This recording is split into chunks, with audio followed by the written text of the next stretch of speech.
Baik, kita akan baca dari 1 Tesalonika pasal 5 ayat yang ke-18. Begini firman Tuhan. Mengucap syukurlah dalam segala hal, sebab itulah yang dikehendaki Allah di dalam Kristus Yesus bagi kamu. Nah, saudara, ayat ini begitu sederhananya tentang mengucap syukur dalam segala hal. Ya. Jadi mengucap syukur dalam segala hal. Orang bisa bersyukur ketika segala sesuatunya terlihat baik, terlihat positif saja. Terlihatnya semuanya enak. Itu kita wajar ketika mengucap syukur. Mengucap syukur ketika kita terima gaji, mengucap syukur ketika dapat bonus, mengucap syukur ketika dipromosikan, naik jabatan sebagainya, adalah sesuatu yang wajar. Dan itu sangat biasa. Tetapi bisa nggak kita mengucap syukur pada saat yang sebaliknya, ketika kita mengalami yang sebaliknya? Dalam segala hal berarti bukan hanya yang kelihatannya baik, bukan yang hanya kelihatannya bagus, yang sedap didengar, semua yang kita alami. Ya. Boro-boro naik gaji, Pak. Kadang-kadang belum sempat berhasil, udah dijegal duluan, Pak. Bisa nggak tetap mengucap syukur? Kita mengucap syukur pada saat sakit, pada saat kita lemah, pada saat kita bahkan tidak punya apa-apa, bisa nggak kita tetap mengucap syukur? Gitu. Mengapa kita harus mengucap syukur dalam segala hal? Itu kan bunyi ayat. Saya buat pertanyaan, mengapa? Mengapa kita harus melakukannya? Jawabannya ada pada ayat itu sendiri. Karena itu adalah kehendak Allah di dalam Kristus Yesus. Nggak usah deh, nggak apa-apa. Mengucap syukur adalah kehendak Allah di dalam Kristus Yesus. Berarti setiap kita yang ada di dalam Kristus Yesus adalah sesuatu yang mungkin dilakukan.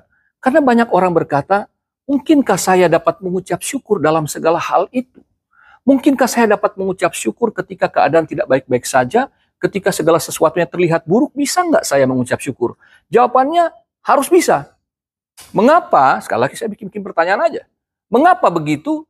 Karena mengucap syukur adalah kehendak Allah di dalam Kristus Yesus. Artinya bagi kita yang berada dalam Kristus, kita umat Kristen, maka mengucap syukur adalah perintah yang harus dilaksanakan. Karena ini adalah kehendak Allah, maka itu harus jadi kehendak kita. Karena ini kehendak Allah yang menjadi kehendak kita, itu berarti Allah terlibat di dalamnya. Karena ternyata mengucap syukur pun itu bukan sebetulnya inisiatif kita, itu inisiasinya Allah sendiri.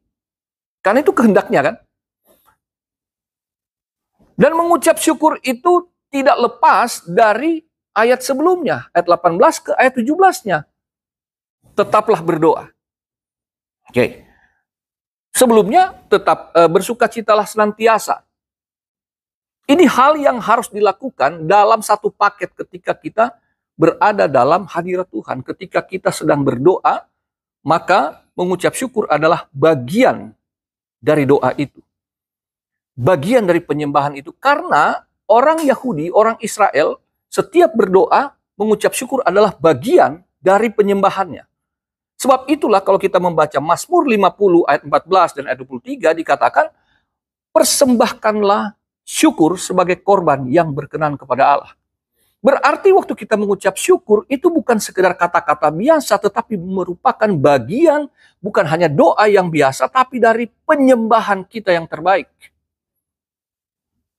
Karena persembahan korban binatang, kata Tuhan, itu sesuatu yang sebetulnya adalah hal yang bukan keinginan hatinya.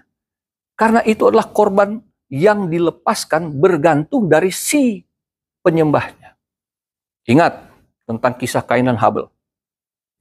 Ya, diilustrasikan waktu sekolah minggu asapnya miring. Makanya korban Kain tidak diterima. Itu ilustrasi saja kan. Korbannya Habel asapnya ke atas diterima. Artinya tentang perkenanan Allah atas korban itu.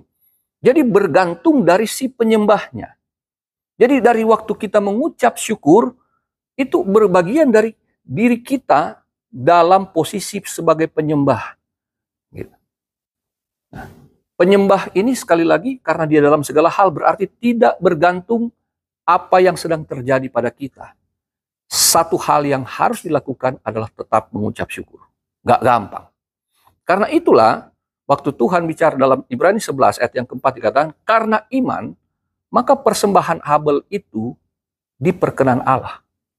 Persembahan Habel lebih baik daripada korban persembahan Kain. Karena iman. Jadi mengucap syukur menjadi bernilai karena kita mengucapkannya dengan iman, bukan sekedar asal ngecap. Makanya waktu kita berhasil, kita menang, kita mendapatkan bonus dan segala macam yang baik kelihatannya, kita mengucap syukur, itu pun harus dengan iman, bukan sekedar basa-basi. Nah, lebih bernilai lagi pada saat justru kita mengalami kelemahan, kita mengalami hal-hal yang kelihatannya buruk, waktu kita tetap bisa mengucap syukur, itulah tindakan iman yang luar biasa. Kelihatan sepele banget, padahal itu di mata Allah sangat penting, sangat esensial, karena itu menunjukkan bahwa kamu bukan hanya percaya, tapi kamu bertindak. Orang bawa persembahan ketika dia dalam keadaan melimpah adalah hal yang wajar. Tapi bisakah dalam keadaan kurang, dia memberikan persembahan? Sekali lagi, Tuhan selalu tidak melihat bentuk persembahannya, tapi siapa yang mempersembahkan, itu yang dilihat Allah. Gitu loh. Ketika melimpah, dapat wah saya pengen memberikan buat pekerjaan Tuhan di gereja saya. Tapi bisakah waktu kita justru dalam keadaan pas-pasan, lalu gembala atau pendeta jemaat bilang, kita ada keperluan di gereja, kita mau renovasi lah, mau apa, pembangunan segala macam. Mari saudara kita ambil bagian untuk memberikan korban persembahan. Wah, bisa nggak? Di saat perkataan itu datang, kita dalam kondisi pas-pasan. Nah, makanya dalam setiap ibadah itu dikatakan sebetulnya adalah ibadah syukur. Kenapa bersyukur? Karena saya masih ada, saya masih bisa hadir. Seperti saudara saat ini bisa hadir datang saat ini. Itu karena Tuhan telah memberkati lebih dulu. Sekali lagi mengucap syukur bukan karena kita yang punya inisiatif, tapi Allah yang berinisiatif. Karena dia telah memberkati kita, maka dia mendorong kita untuk memberikan persembahan kepadanya. Yaitu hidup kita sendiri. Ya kan? Tuhan, aku pas-pasan tapi aku tetap memberi. Aku dalam keadaan galau tapi aku tetap mau memuji Tuhan. Itu persembahan. Ya, jadi bukan cuma asal mengucap syukur, asal ngomong, tapi betul-betul keluar dari hati yang paling dalam. Nah, di sini kita melihat bahwa mengucap syukur dalam segala hal adalah kehendak Allah. Ini adalah satu tindakan iman yang paling luar biasa karena hubungan kita dengan Allah. Jadi mengucap syukur adalah tindakan iman karena adanya hubungan yang eksklusif. Mengapa saya katakan eksklusif? Karena dalam Efesus pasal 5 ayat yang ke-20 dikatakan, ucaplah syukur senantiasa atas segala sesuatu dalam nama Tuhan kita Yesus Kristus kepada Allah dan Bapa kita. Allah itu disebut Bapa. Yesus mengajarkan dalam doa Bapa kami, kalau kamu berdoa, berdoalah demikian. Bapa kami yang ada dalam sorga, dikuduskanlah namamu. Jadi, ini menunjukkan bahwa Allah yang diperkenalkan oleh Yesus, itu adalah Bapa, bukan sekedar Tuhan yang disembah secara universal. Nah, kemarin kecelek tuh, senior saya tuh, Pastor Gilbert, dia kepleset di situ. Ketika dia, entah sengaja entah enggak, telah menyampaikan universalisme. Padahal Yesus sedang berkata tentang iman kita kepada Allah adalah sesuatu yang eksklusif. Hubungan vertikal kita itu eksklusif. Tapi penerapan kasih kita kepada Allah secara inklusif kepada sesama. Dengan Allah itu eksklusif. Kenapa? Karena tidak semua orang bisa menerima Yesus adalah Tuhan dan Juru Selamat. Kalau semua agama sama, kenapa mereka tidak bisa menerima kenyataan itu yang diimani oleh orang Kristen? Berarti kan tidak sama. Itu eksklusif. Demikian dengan mereka menyembah Allah yang mereka sembah, itu hubungan eksklusif mereka dengan Allah mereka. Entah namanya siapa, gitu loh. Tapi kita dikatakan dalam Yohanes 1 ayat 12, setiap orang yang menerima dia, yang percaya kepada Allah di dalam namanya. Ya, namanya siapa? Yohanes dengan jelas ketika menunjuk pada Allah yang bernama itu, pastilah Tuhan kita Yesus Kristus. Nah, itu jelas bahwa ketika kita memanggil dia Bapa, berarti kita sedang memposisikan diri sebagai anak. Dengan kita memanggil dia Bapa, kita mengakui dia Allah, tempat kita bersandar sebagai sumber kehidupan, dan kita mengakui diri kita sendiri sebagai anaknya. Banyak orang Kristen nggak sadar posisinya sebagai anak. Itu sebabnya mereka tidak sanggup mengucap syukur, karena mereka berpikir hidup itu bergantung dari apa yang dia lihat, apa yang dia alami, apa yang ada padanya. Dia tidak melihat Allah sebagai Bapa. Bapa itu sumber, karena dari bahasa Aramaik, Aba. Ab itu artinya fundus, foundation. Allah itu sebagai fondasi. Ab itu juga artinya sumber. Jadi ketika kita memanggil dia Bapa, itu berarti kita punya hubungan yang eksklusif. Makanya kita mengucap syukur karena kita ternyata bukan orang-orang yang sembarangan. Makanya Tuhan bilang, kamu bukan anak-anak gampang. Artinya anak-anak yang di pinggir jalan gelandangan. Enggak, kamu tuh anak-anak kerajaan. Statusmu jelas. Berarti kita punya privilege yang khusus soal hubungan dengan Allah. Nah, kalau saya sebagai bapak, anak-anak saya itu tidak akan pernah saya biarkan. Tidak akan saya melihat mereka kelaparan. Tidak akan membuat saya tutup mata ketika mereka dalam bahaya. No, saya akan bertindak. Saya akan menunjukkan kapasitas saya sebagai seorang ayah, sebagai seorang bapak. Karena saya mengasihi mereka. Nah, sebab itu mengucap syukur dari kata eucharistia, ya bahasa Yunani itu dari dua kata, dari dua suku kata ya, dari eu, baik, dan charis. Jadi eucharistia artinya kasih karunia yang baik. Nah, kalau kita bicara kasih karunia, itu tidak mungkin dari kita asalnya. Ya, kita tahu ya bersama bahwa kasih karunia itu pasti dari Allah kepada yang tidak layak.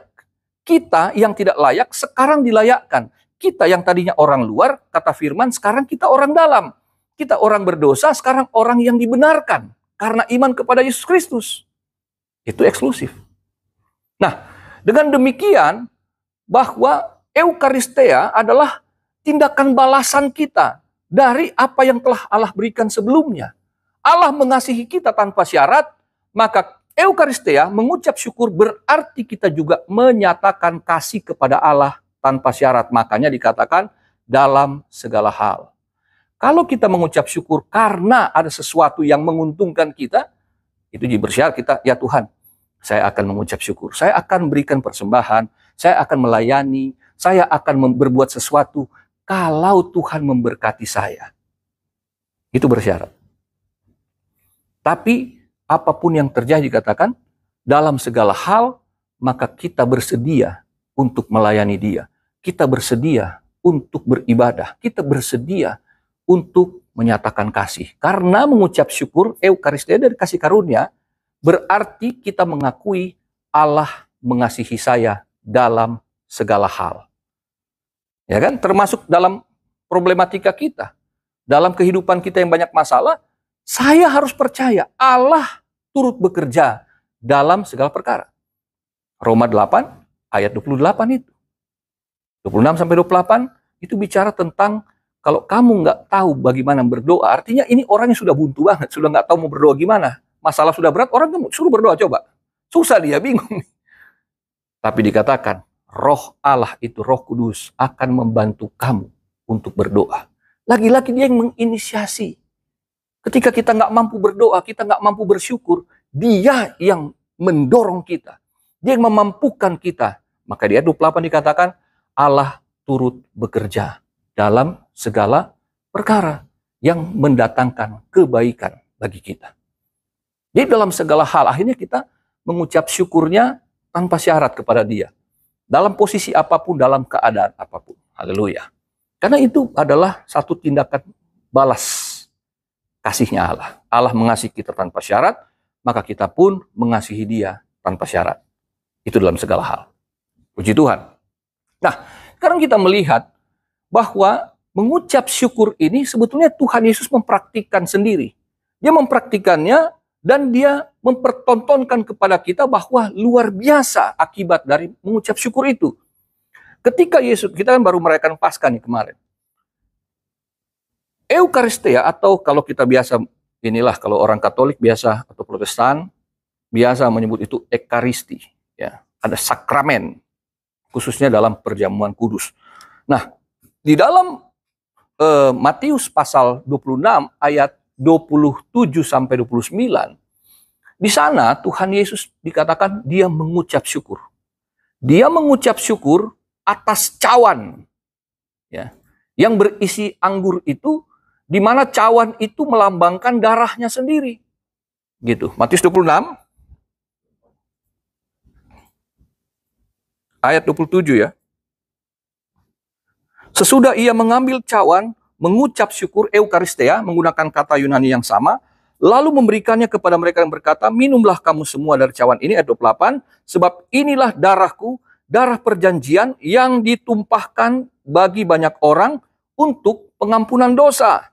Akan tetapi aku berkata kepadamu, mulai dari sekarang aku tidak akan minum lagi hasil pokok anggur ini sampai pada hari aku meminumnya, yaitu yang baru bersama-sama dengan kamu dalam kerajaan Bapakku. Jadi Yesus waktu dia mengangkat cawan itu, dia mengucap syukur bahwa inilah darahku untuk apa? Pengampunan dosa. Dia mengucap syukur bahwa dia akan mati gitu. Loh, kita bisa nggak mengucap syukur? Makasih Tuhan, bentar lagi saya mati. Nggak ada. Makasih buat umur panjang itu kan. Tuh lagi terbaring rumah sakit. Rata-rata orang minta doa apa? Udah pasang selang infus segala macam, dokter udah bilang ya, secara medis sudah tidak berdaya. Tapi keluarga tetap bilang apa? Pak, kami tetap mengharapkan mujizat. Bisa nggak keluarga bilang, wah terima kasih dokter, kami mengucap syukur dia sebentar lagi akan mati. Nggak ada yang begitu kan? Apalagi si pasiennya, terima kasih. Oh dokter, saya kanker stadium 4. Puji Tuhan, terima kasih Tuhan, aku sebentar lagi mati. Nggak ada. Tapi Yesus mengucap syukur akan kematian yang akan datang, yang segera menimpa dia. Mengapa? Karena dia tahu hanya dengan kematiannya akan banyak orang yang diselamatkan. Dan dasar daripada apa yang Yesus katakan tentang darah itu sebagai perjanjian, dari teks Yunani perjanjian itu diateke, artinya ini satu warisan yang diberikan setelah si pemilik waris ini mati. Jadi apa yang Yesus berikan kepada kita? Sebuah perjanjian baru. Kematiannya, makanya dia mengucap syukur. Kenapa? Dengan kematiannya berarti kutuk hukum Taurat berakhir. Segala sesuatu yang buruk yang menimpa ketika umat berbuat dosa, tak sekarang tidak lagi. Roma 8 ayat 1 mengatakan, di dalam Kristus tidak ada lagi penghukuman. Artinya, kalau kita mau nilai, hitung-hitung perhitungan, kita ingat-ingat, kita tuh udah lama harusnya mati. Karena berbuat dosa, kalau menurut Taurat, hukumannya mati. Tapi seberapa banyak kita yang berbuat dosa sampai hari ini tetap hidup. Itu disebut kasih karunia. Makanya kita mengucap syukur bahwa adanya perjanjian baru. Mengucap syukur bahwa kita sekarang sekali lagi bukan orang luar tetapi orang dalam. Kita bukan lagi anak-anak gelandangan, tapi sekarang kita anak-anak kerajaan Allah. Itu kuasa mengucap syukur. Kita mengucap syukur bahwa Tuhan ternyata bahwa dalam hidupku sekarang Yesus bilang, aku menyertai kamu sampai kesudahan zaman. Aku tidak akan membiarkan kamu sebagai yatim piatu, tapi Roh Kudusku akan menyertai kamu. Itu yang kita ucapkan syukur bahwa dengan kematian Kristus, dia memberikan kita hidup yang baru. Dia memberikan kita paradigma yang baru, bahwa kamu sekarang tidak hidup dalam kutuk. Ya. Kutuk dosa Adam telah dipatahkan. Termasuk, saya meyakini, bukan hanya dosa. Dosa itu masalah inti. Dosa yang menyebabkan, dosa itu akarnya. Dia yang menyebabkan segala sesuatu yang buruk. Termasuk kutuk atas tanah. Ketika Tuhan bilang, terkutuklah tanah karena engkau. Karena dosamu. Kamu akan bekerja dengan susah payah untuk menghasilkan rezeki. Tapi tetap dapat. Nah, kita anak-anak Tuhan di era perjanjian baru. Kenapa kita harus mengucap syukur? Karena sekarang di dalam Kristus, kalau dosa saja tidak dihakimi, apalagi tanah tempat kita bekerja. Jangan pikir bahwa kalau kita kerja, waduh kok begini. Kita pikirannya pikiran di era Adam terkutuk tanahnya. Di dalam Kristus kita aja nggak terkutuk, apalagi pekerjaannya. Bahwa kita bekerja sekarang bukan lagi dengan susah payah, tapi dengan sukacita, kata firman. Bersukacitalah. Itu teksnya, bersukacita, berdoa, dan mengucap syukur. Itu bentuk perintah yang terus-menerus. Artinya selama kita terus melakukan ini, kita tidak akan mengalami sesuatu yang membuat kita dapat kehilangan kebahagiaan. Kalau saya menilai-nilai pelayanan saya, ya, saya tadi kan baru 2 orang gitu. Dia bilang saya nggak pernah frustasi tuh. Orang-orang teman-teman saya yang melihat mereka yang frustasi, mereka bilang, kok lo masih bisa di situ bertahan, melayani 2 orang selama 5 tahun, nggak ada perkembangan. Saya sudah berdoa, sudah berpuasa, nggak ada pertambahan orang. Tapi saya tetap bersyukur Tuhan masih ada yang mau datang. 2 orang. 2 orang. Dan mereka tetap masih setia sampai sekarang. Setelah dia bertambah, mereka tetap ada. Saya mengucap syukur. Gitu. Kami hari Minggu kemarin baru merayakan pengembalaan kami 14 tahun. Tapi saya sebagai pendeta sudah 24 tahun saya melayani. Dan saya mengucap syukur bahwa karena saya percaya bahwa apa yang Yesus lakukan bukan hanya menyelesaikan dosa saya sebagai masalah, tapi tentang tanah yang saya layani. Penggembalaan. 2 orang dapat apa coy? 2 orang mas itu kalau yang bos Astra 1 bos ini BCA, nggak apa-apa 2 orang. Ini 2 orang, suami istri, yang satu security, yang satu ART. Dapat apa saya? Kalau saya berpikiran dengan tanah terkutuk, nggak mungkin saya bisa melayani mereka bertahun-tahun. Nggak mungkin. Kalau saudara berpikiran seperti tanah yang terkutuk di zaman Adam, saudara akan merasa tempat pekerjaanmu sebagai sesuatu yang membuat nggak betah. Tapi kalau kita senantiasa percaya bahwa apa yang kita lakukan adalah tanah yang diberkati Tuhan.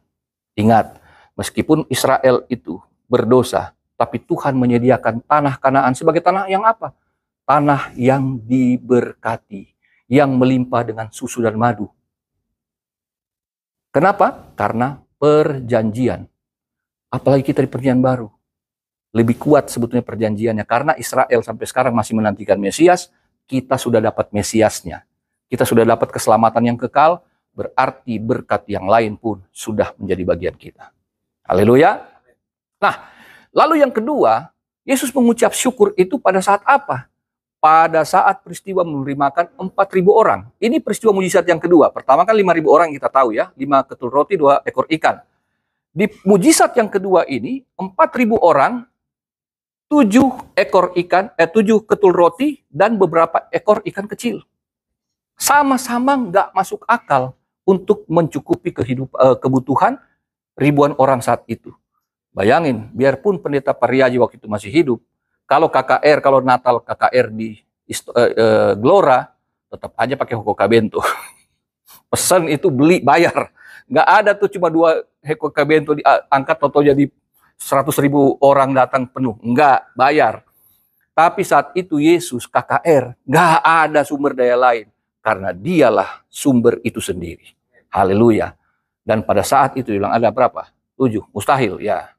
Tapi di tangan Yesus, dia angkat roti dan mengucap syukur. Dan terjadilah mujizat pelipat gandaan. Haleluya. Kalau tadi mengucap syukurnya Yesus menghasilkan perjanjian baru. Yang kedua, mengucap syukurnya Yesus menghasilkan pelipat gandaan. Kalau kita terbiasa melihat setiap bulan tanggal berapa, saya nggak tahu lah di sini. Ada yang awal bulan, ada yang akhir bulan kan, begitu. Gajian, ya segini. Kadang-kadang udah mikir, aduh, ini cuma sampai tengah bulan nih. Ada yang begitu kan. Kalau yang levelnya udah atas ya masih oke lah. Nah, di bawah-bawah seringkali berpikir, aduh, nggak cukup nih. Ya, bayar ini, bayar itu. Kalau kita melihat itu, maka percayalah, seperti para murid yang merasa khawatir, nggak mungkin cukup. Tapi di tangan Yesus bukan hanya cukup, tapi berlipat ganda. Bahkan ada sisa 7 bakul roti. Haleluya. Istri saya masih lagi kuliah. Anak saya tahun ini masuk kuliah. Yang tua, yang nomor 1, yang nomor 2 masuk SMP. Jemaat yang kami layani, saya nggak pernah ambil persembahan kolektenya. Saya kembalikan itu untuk operasional gereja. Jemaat nggak banyak. Dan itu bukan orang-orang yang menengah ke atas, menengah ke bawah. Kalau saya melihat dari persembahan, kalau saya melihat dari persepuluhan yang dikembalikan, makanya ada yang teriak-teriak, oh memperkaya pendeta, lo datang ke gereja gua, lo lihat persepuluhan tempat gua. Gedean persepuluhan saya ke sinode daripada persepuluhan jemaat ke saya sebagai gembala. Gitu loh. Nah, kalau saya melihat itu, kalau saya melihat saldo saya, yang kadang dia banyak, kadang bukan cuma sedikit, kadang habis. Kalau BCA kan mujurnya bisa sampai 0. Tarik. Pas mau beli susu udah habis. Bank DKI yang syariah 100.000 nggak bisa ditarik. Waduh. Tapi sekali lagi saya selalu mengucap syukur. Karena mengucap syukur itu adalah sesuatu yang luar biasa efeknya. Karena itu berasal dari iman saya. Maka terima kasih Tuhan, saldoku tinggal sekian. Tahu-tahu ada yang telepon, Pak Pendeta, minta nomor rekening. Atau tiba-tiba, Pak maaf mendadak, bisa nggak Pak melayani? Kami pernah seperti itu. Anak mau bayar SPP sudah nunggak 3 bulan, mau masuk bulan keempat, sudah dapat surat panggilan. Saya cuma tadahkan surat Tuhan. Aku sebagai Bapak nggak punya duit. Aku menghadap Engkau sebagai Bapakku, sumber segalanya. Maka, tahu-tahu dapat telepon, Pak Pendeta, bisa layani ulang tahun saya besok. Istri Jenderal Bintang 3. Pas pulang, envelopnya tebal. Bukan hanya cukup untuk membayar SPP 2 anak yang 3 bulan tertunda, tapi ada lebihnya. Bagaikan roti yang berlipat itu. Haleluya. Puji Tuhan. Kalau lihat hasilnya, lihat Tuhannya, kita mengucap syukur. Dan ada satu lagi. Yesus waktu dia mengambil roti untuk sakramen perjamuan akhir itu, dia memberkati rotinya. Di mujizat 4.000 orang itu, dia memberkati rotinya. Jadi saudara-saudara, apapun yang kita kerjakan, berapapun hasilnya, selain mengucap syukur, berkatilah. Maka itu berlipat ganda. Dengan iman. Di dalam Kejadian pasal 1 ayat 28, ketika Tuhan menciptakan manusia, Tuhan apa? Pertama tindakannya, ia memberkati mereka. Lalu apa perintahnya? Beranak cuculah, berlipat gandalah kalian. Jadi dalam ucapan berkat, ada mujizat pelipat gandaan. Yang tidak mungkin menjadi mungkin. Haleluya. Kiranya Tuhan memberkati kita. Jangan henti-henti mengucap syukur dalam segala hal. Sekali lagi, jangan lihat apa yang ada di dompetmu, apa yang menjadi masalahmu, tapi lihatlah Tuhanmu yang besar itu. Amin. Terus memberkati.